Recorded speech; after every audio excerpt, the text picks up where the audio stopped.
Links Arnizzare. Hello, Simon Rainier, Links Arnizzare out of Campbell River, British Columbia. And this is a fairly typical West Coast kind of day. It's wet, it's kind of cloudy, there's wind around. And as much as a lot of people don't want to be outside, what's even worse right now is if you have swords outside, which is one reason why synthetic swords are a great option if you're in weather, basically. There's a few really great advantages to having synthetic swords. For example, my lovely synthetic longsword.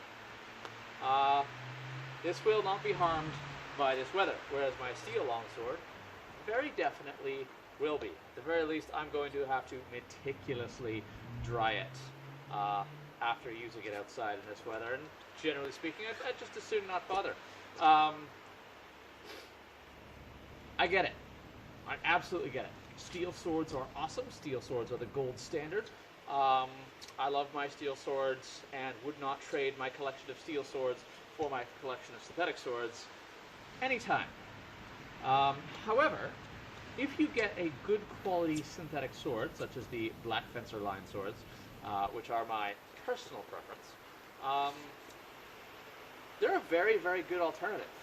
If, for example, you don't have the money to be able to purchase a whole range of steel swords, or even one steel sword, these will run you somewhere around the range of $150 depending on where you are, which is very, very serviceable. I have 3 of them here. I have my longsword, I have my side sword, and I have, I'm just going to go ahead and call it the Viking sword. If you want to get pedantic about it, feel free, I don't care. For 3 of these swords, you could get almost a pretty good quality steel sword. You can get like a nice, like, sort of entry level one for the sort of, what is it, 150, 300, 450. Yeah, you can get a pretty good sword for that. You get a decent, like, entry level sword. You're not going to get a really, really great sword. What you are going to get is a sword that kind of does what it needs to. Finding a place to put these is always going to be interesting. All right, so what you're probably not going to get is a sword that feels this nice in the hand. The longsword in particular, which is probably the most common popular model out there, feels great in the hand. Close your eyes, you can almost convince yourself you're holding like an $800 sword. This is great sword, well balanced, proper rotational nodes, proper point of percussion, all the good stuff within a plastic sword.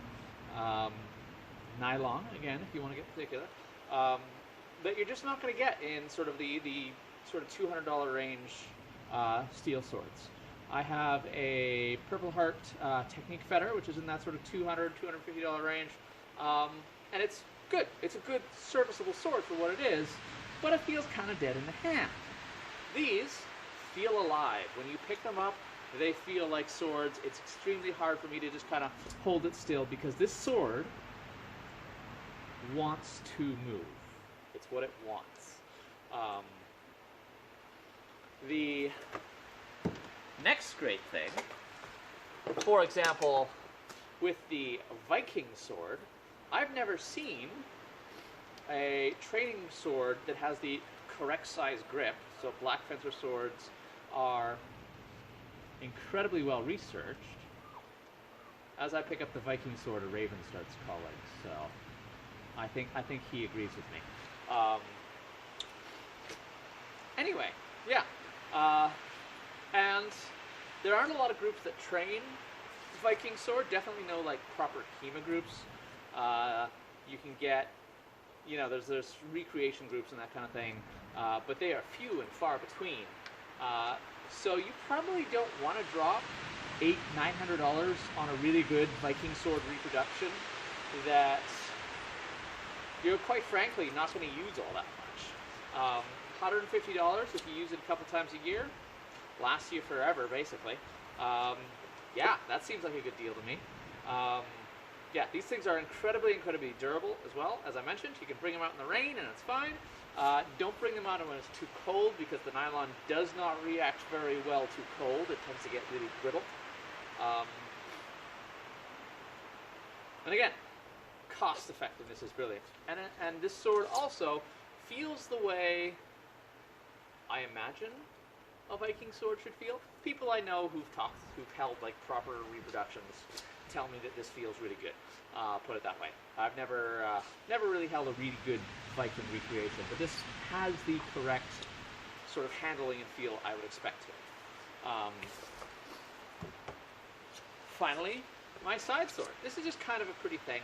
Unfortunately, it's where the Black Fencer line starts to fall a little bit short of the steel swords. It's a very short sword. Now, side swords came in a huge variety of lengths and so forth, so to be able to say it's too short for a side sword isn't accurate. It's shorter than I would want it to be. I feel like the nylon kind of doesn't have the correct properties to be able to stand up to being a really long and thin blade as a side sword probably should be. I would like to see this just a little bit longer though. The other thing, and I don't really know that there's any way around it, is because the blade is so fat, when you finger the guard, it feels a little weird to put your finger around the quillion block like that. It's kind of one of those things. Having said that, again, perfectly serviceable sword. Nothing wrong with it whatsoever. Cannot really say enough good things about the Black Fencer line specifically, and remember, nylon swords are a perfectly acceptable alternative. If you're looking at cost, fantastic. We all spend too much on swords probably.